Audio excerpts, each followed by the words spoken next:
Mingala di video tema do chano chachan adrin pa ye phoi si pong bo no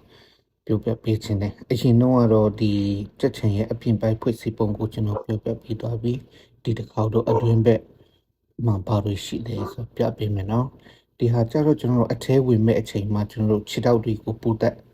လုပ်ရတယ်ဆိုတော့ဒါပူတတ်တယ်ဆိုတော့စားထဲမှာကိုဖနက်ကိုစိမ့်မယ်စက္ကန့်30လောက်စိမ့်မယ်အဲ့ဒါဆိုကျွန်တော်တို့ဘုတ်ဖနက်ပေါ်မှာရှိတဲ့ပူးတွေကိုသေးမယ်အဲ့ဒါပြီးမှပဲကျွန်တော်တို့အထဲဝင်ရမှာဖြစ်တယ်ဘယ်အပေါက်ပဲဝင်ကျွန်တော်တို့ပူတတ်ရမှာဖြစ်တယ်ဒါမှမဟုတ်ဘုတ်ဖနက်အထဲမှာစီးတဲ့ဘုတ်ဖနက်တက်စီးရမှာဖြစ်တယ်ဒီအထဲဝင်လိုက်ပြီးဆိုရင်ဒီပထမဆုံးကရီလိုက်ရှိမယ်ရီလိုက်ပြီးရင်အစာလိုက်ပြီးရင်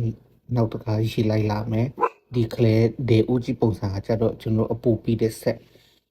ပြီးတော့ဒီဘက်မှာလည်းအတူတူပဲရီလိုက်လာမယ်ပြီးတော့အပူပြီးတဲ့ heater လာမယ်ပြီးတော့အစာခွက်နောက်တစ်ခုလာမယ်ပြီးတော့ရီလိုက်ပြန်လာမယ်ဆိုတော့ဒီအစာလိုက်ဟာဆိုရင်ပီ900ကျွန်တော်ခြံကပီ900ရှိတဲ့အတွက်အစာလိုက်ကပီ900ပီလေးက90လောက်ပြမယ်ဒီဟာကြတော့ temperature တိုက်တဲ့ဟာဆိုတော့ဒီအပူချိန်တိုက်တဲ့ကလေးရာဒီဟာကနေကျွန်တော်တို့ control room ကိုတို့ဒီအရှိဘက်ချမ်းမှာအပူချိန်ဘယ်လောက်လဲဆိုတော့ကျွန်တော်ဖတ်လို့ရတာဖြစ်တယ်ဒီချက်ချန်တစ်ခုလုံးမှာကျွန်တော်အပူချိန်တိုက်တဲ့ကရိယာက6ခုရှိပါတယ်အရှိဘက်3ခုအနောက်ဘက်3ခုကျွန်တော်တို့မီးကြိုက်တဲ့အခါမှာဆိုရင်ကျွန်တော်တို့အရှိဘက်မှာပဲသုံးတဲ့အတွက်ဒီအရှိဘက်3ခုကိုပဲအဓိကထားပြီးတော့ကျွန်တော်တို့အပူချိန်ဘယ်လောက်လဲဆိုတော့ကျွန်တော်သိရတာဖြစ်တယ်ပြီးတော့ထပ်ဝင်မယ်ဆိုရင်ဒီမှာပန်ကရှိပါတယ်ဒီကျွန်တော်တို့ကြတော့ဒီ ceiling fan လို့ပဲခေါ်တယ်ဒါပေမဲ့ဒီဘက်အဖြူတွေကြတော့ stair fan လို့ခေါ်ရလား stair fan ဆိုတော့ကျွန်တော်တို့အဓိကတော့ဒီဟာကြတော့ຫນွေရတီမှာမတုံးဘူးစောင်းရတီမှာကိုက hip ဖွင့်တဲ့အချိန်မှာတော့ဒီချက်ချန်ထဲကနေရအနက်မှာအပူမရောက်တဲ့အတွက်ဒီပန်ကဖွင့်ခြင်းအပြင်ချက်ချန်ထဲမှာပြန်နက်အပူဓာတ်အနှွေးရဖို့လုပ်ထားတာဖြစ်တယ်ပြီးတော့မီးဆိုရင်လည်းဒီမှာဒီဘက်တစ်ခုအလဲတစ်ခုခုဘက်တစ်ခုဒါပေမဲ့ဒီမီးသုံးလိုက်ရှိတာကကျွန်တော်တို့အရှိဘက်မှာမီးကြိုက်တာဖြစ်တဲ့အတွက်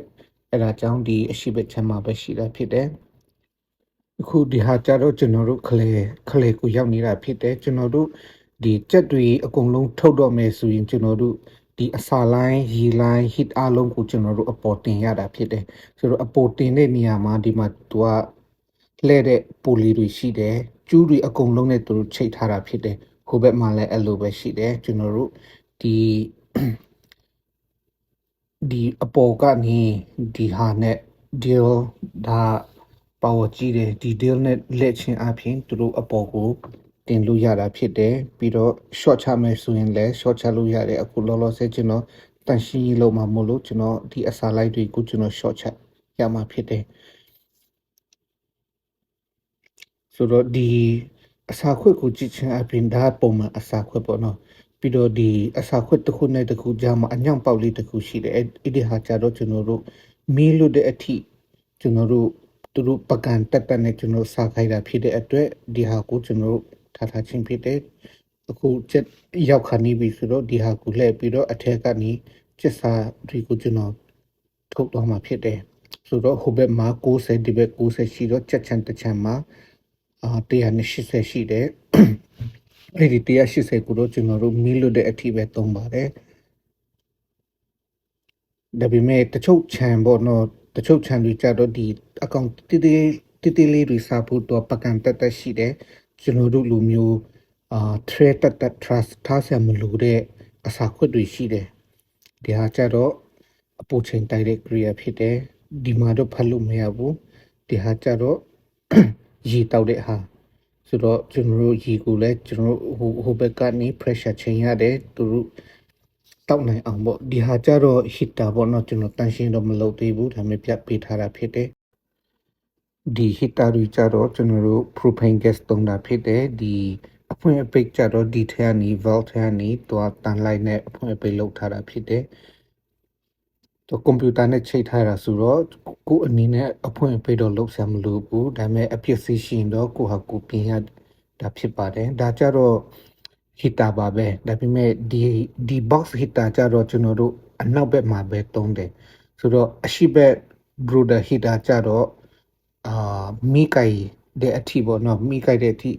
ဆိုတာကြက်တွေတေးသေးလေးဆိုတော့သူက hit ဖြည်းဖြည်းလေးနဲ့လောင်တဲ့ဟာတုံးတယ်ဒီအနောက်ဘက်ကြတော့ကျွန်တော်တို့ဒီ box heater နှစ်ခုနဲ့ပေ150ကိုဒီ heater နှစ်ခုပဲတုံးတယ်ဆိုတော့ကြက်တွေကလည်းကြီးပြီးဒါပေမဲ့အကြမ်းခံပြီးဆိုတော့ကျွန်တော်တို့ box heater ကိုအနောက်မှာတုံးတယ်ဒီယူဟာကိုတော့အရှိမတုံးတယ်ဒီဟာလည်းအပူချိန်တိုက်တဲ့ sensor ဖြစ်တယ်ဒါကတော့နောက်ဆုံး sensor ဖြစ်ပါတယ်ဒီကြက်ချန်ရဲ့အနောက်ပိတ်ဆုံးမှာဘာတွေ့ရမလဲဆိုရင်ဒီမှာပန်ကာတွေတွေ့ရမှာဖြစ်တယ်တစ်ဖက်မှာတော့9ခုတစ်ဖက်မှာတော့6ခုရှိပါတယ်ဆိုတော့ဒီ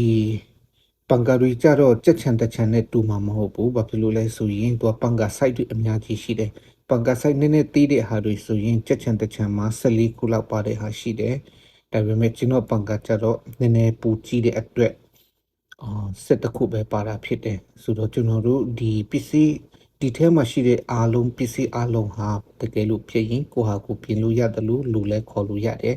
ကိုဟာကိုပြင်နိုင်တော့ပတ်စံမကုန်ဘူးလူခေါ်ရင်တော့ပတ်စံကုန်တယ်ဒီဟာကြတော့tunnel door တကယ်ပူလာတဲ့အခါမှာပေါ့ပန်ကာ၄ခုလောက် run ပြီးဆိုရင်ဒီလီဝင်ပေါက်အကြီးကနေတော့တကောက်ကိုဖွင့်ပြီးတော့လေဝင်တာဖြစ်တယ်ပြီးတော့cool cell လဲဟိုအရင်ဗီဒီယိုမှာပြပေးတဲ့ cool cell ဆိုတာလဲဒီ tunnel door ရဲ့အနောက်မှာရှိတာဖြစ်တယ်ဒီအခုပြပေးချင်တာကြတော့ဒီလေဝင်ပေါက်အသေးပေါ့ vendor လို့ခေါ်တယ်ဆိုတော့ဒီ vendor မှာကြတော့ပန်ကာ3ခု4ခုလောက်အထိပဲတွားလေဝင်တယ်ဆိုတော့ပန်ကာ4ခုလောက်ဖွင့်ပြီးဆိုရင်ဒီ vendor ပိတ်ပြီးတော့အရှိဘက် tunnel door သူ့ဟာသူဖွင့်ပေးတာဖြစ်တယ် tunnel door ကိုတော့ကျွန်တော်မော်တာနဲ့ controller ဖြစ်တယ်ကိုကဘာမှလုပ်စရာမလိုဘူးဒါပေမဲ့ဖြစ်တယ်ဆိုရင်တော့ကိုကပြင်ရတယ် vendor ကဟိုဘက်ဒီဘက်မှာရှိတယ်ကျွန်တော်တို့လူရင်လူတလောက်ချိန်လို့ရတယ်ဒါပေမဲ့ကောင်းမပိတ်ဘူးဆိုရင်တော့ winter မှာတော့ gas တော်ကုန်တယ်အကြမ်းဖြင့်အားဖြင့်တော့ဒီအထက်ပွေစီပုံကဒီလိုဖြစ်ပါတယ်လို့